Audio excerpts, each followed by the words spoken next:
Views আনতে পরিশ্রম নয়, চালাকি জানতে হয়। বাস্তব জীবনে আমাদের যেমন যেদিকে বৃষ্টি সেদিকে ছাতা ধরতে হয়, তেমনি কন্টেন্ট ক্রিয়েশনের ক্ষেত্রেও আমাদের উচিত যখনই দর্শক যেটা খেতে চাচ্ছে তাদের ডিমান্ড বুঝে তাদেরকে সেটাই খাওয়ানো। আর এই জিনিসটাই আমি আর তুমি যতদিনে জানতে পেরেছি, ততদিনই এই এফআর টেকনোলজির মতো বহু বড় বড় ইউটিউবাররা এটার ব্যবহার করে অলরেডি নিজেদেরকে একজন সফল ইউটিউবার হিসেবে প্রতিষ্ঠিত করে ফেলেছে। দেখো ভাই, একজন অডিয়েন্স যখন এটা জানতে চায় যে কেন তার শর্ট ভিডিওতে ভিউজ আসে না, তখন যদি তাকে তুমি কিভাবে ইউটিউব চ্যানেল তৈরি করতে হয় এই বিষয়ের ভিডিও দেখাতে চাও, তাহলে কি সে ওই ভিডিওটি দেখবে? অবশ্যই না, কারণ এখন তার যেটা প্রয়োজন তাকে তুমি সেটা দিতে পারোনি। আর এই কারণে আমি প্রায় সময় তোমাদেরকে বলি, তুমি যদি মানুষকে সেটা দিতে পারো যেটা তারা চায়, তাহলে মানুষ তোমাকে সেটা দিবে যেটা তুমি চাও। এখন তোমার মনে প্রশ্ন আসতে পারে যে কোন ধরনের দর্শকরা কোন সময়ে কি ধরনের ভিডিও দেখতে চায় সেটা আমরা কিভাবে বুঝবো? সেজন্যই আজকে আমি তোমাদেরকে এই এফআর টেকনোলজি চ্যানেল থেকে পাওয়া অডিয়েন্সের চাহিদা বা ডিমান্ড বোঝার এমন 4টি ফর্মুলা শেখাবো, যেগুলি এই চ্যানেলের মতো বহু চ্যানেল তাদের ভিডিওতে অ্যাপ্লাই করে আজ তাদের চ্যানেলকে একটা ভালো অবস্থানে নিতে পেরেছে। কারণ তুমি অডিয়েন্সদের ডিমান্ড না বুঝে যত ভালো এডিটিং করো না কেন,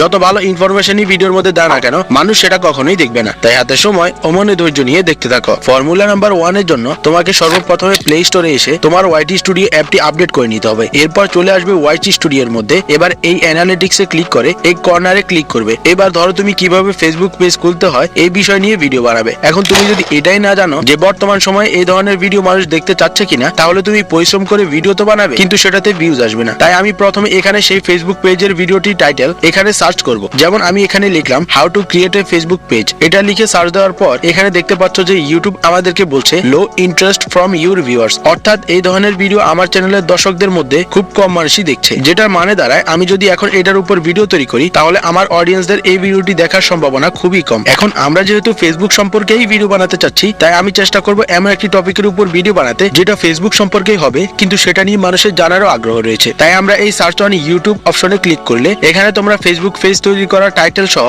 আরো বহু টাইটেল পেয়ে যাবে। এখন তুমি যে ফেসবুক পেজ নিয়ে ভিডিওটি তৈরি করতে চাচ্ছ সেটা হচ্ছে হাই ভলিউম, অর্থাৎ সেটা নিয়ে অলরেডি ইউটিউবে প্রচুর পরিমাণ ভিডিও রয়েছে। তাই তুমি যদি এই টপিকের উপর ভিডিও বানাও, তাহলে তোমার ভিডিওতে ভিউজ আসার চান্স নেই। আবার যেসব টাইটেলের নিচে এরকম লো ভলিউম লেখা, সেই সব টাইটেলের ভিডিও বর্তমানে মানুষ তেমন একটা দেখে না, বা দেখলেও সেগুলি অনেক আগে। তাই তোমাকে ফেসবুক সংক্রান্ত এমন কোনো ভিডিও তৈরি করতে হবে যেটার এই মুহূর্তে ডিমান্ডও রয়েছে, কিন্তু সেটা নিয়ে ইউটিউবে ভিডিও কম রয়েছে। আর সেটা বোঝার জন্য তোমাকে এই কন্টেন্ট গ্যাপ অপশনে ক্লিক করতে হবে। এবার এখানে দেখতে পাচ্ছ যতগুলো টাইটেল রয়েছে সবগুলি মিডিয়াম ভলিউম, অর্থাৎ সেগুলির উপর ধীরে ধীরে মানুষের আগ্রহ তৈরি হচ্ছে, যেটার মানে দ্বারা এগুলি নিয়ে এই মুহূর্তে ভিডিও ইউটিউবে খুব কমই তৈরি হচ্ছে। তাই আমরা এখান থেকে 6 থেকে 7টা কিওয়ার্ড এখানে ক্লিক করে সেভ করে ফেলবো, যাতে আমরা সেগুলি পরবর্তীতে খুব সহজেই খুঁজে পাই। আর এই কিওয়ার্ডগুলি পরবর্তীতে খুঁজে পাওয়ার জন্য তোমরা এখান থেকে ব্যাগে চলে আসবে। এরপর এই কর্নারে ক্লিক করলেই তোমরা তোমাদের সেভ করা সকল কিওয়ার্ড এখানে দেখতে পাবে। Formula number 2, comment analysing. তোমার ক্যাটাগরি যেসব চ্যানেলের ভিডিওতে অনেক ভালো পরিমাণ ভিউজ আসে, তাদের ভিডিওর কমেন্ট ভালো করে অবজার্ভ করা। এখন এটা মানে এই নয় যে তাদের ভিডিওর নিচে যদি 1000 কমেন্ট থাকে, তাহলে তোমাকে ওই 1000 কমেন্ট বসে বসে অ্যানালাইজ করতে হবে। এটার মানে হচ্ছে তুমি ওই ভিডিওটির কমেন্টে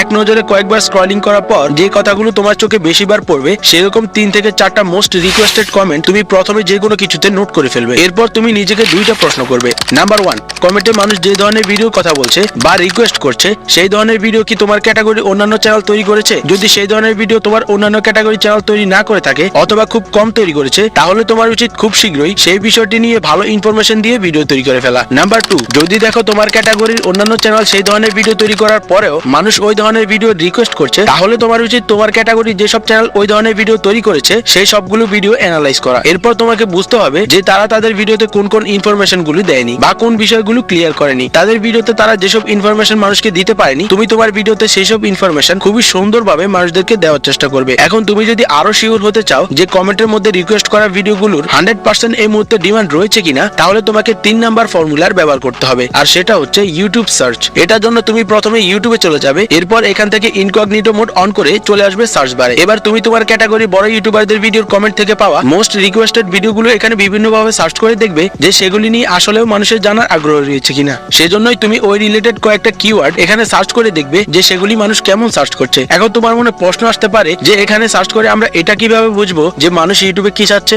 সেটা বুঝতে গেলে তোমাকে এখানে এই ক্যাটাগরি রিলেটেড পুরো টাইটেল না লিখে অল্প কয়েকটা অক্ষর লিখতে হবে। যদি দেখো অল্প কয়েকটি অক্ষর লিখলেই সেই ক্যাটাগরি টাইটেল এখানে সবার উপরে চলে আসছে, তখনই তুমি শিওর হতে পারবে যে আসলে এগুলি মানুষ প্রচুর পরিমাণ সার্চ করছে, যেটার মানে দাঁড়ায় এই বিষয় নিয়ে মানুষ খুবই আগ্রহী। ফর্মুলা নাম্বার 4 হচ্ছে ওয়াইটি স্টুডিও অ্যানালাইজ করা। দুর্ভাগ্যবশত বর্তমানে অধিকাংশ নতুন ইউটিউবাররা এটাই জানে না যে ওয়াইটি স্টুডিও কিভাবে ব্যবহার করতে হয়, কারণ ইউটিউব তোমাকে এটা শুধুমাত্র ভিউজ দেখার জন্যই দেয়নি, বরং তুমি যাতে তোমার অডিয়েন্স অডিয়েন্সদের ডিমান্ড ও অ্যালগোরিদমকে বুঝে তাদের জন্য একটা বেটার কোয়ালিটির কন্টেন্ট তৈরি করতে পারো, সেজন্য ইউটিউব তোমাকে এই ওয়াইটি স্টুডিও দিয়েছে। এখন তোমার মনে প্রশ্ন আসতে পারে, ওয়াইটি স্টুডিওর মধ্যে থেকে কিভাবে আমরা এটা বের করব যে আমাদের দর্শকরা কেমন ভিডিও দেখতে চায়? সিম্পল, সেটার জন্য তোমাকে সবসময় একটা সিস্টেম ফলো করতে হবে, আর সেটা হলো ওয়াইটি স্টুডিও অ্যাপটি ওপেন করার পর এই অ্যানালিটিক্সে ক্লিক করবে। এরপর এখান থেকে অডিয়েন্সে ক্লিক করে চলে আসবে একদম নিচে। এবার এখানে তুমি দেখতে পাচ্ছ এমন কয়েকটি চ্যানেল যেগুলি তোমার চ্যানেলের দর্শকরা তোমার ভিডিওর পাশাপাশি দেখে থাকে। তাই সর্বপ্রথমে এই প্রত্যেকটি চ্যানেলের নাম যে কোনো কিছুতে নোট করে ফেলবে।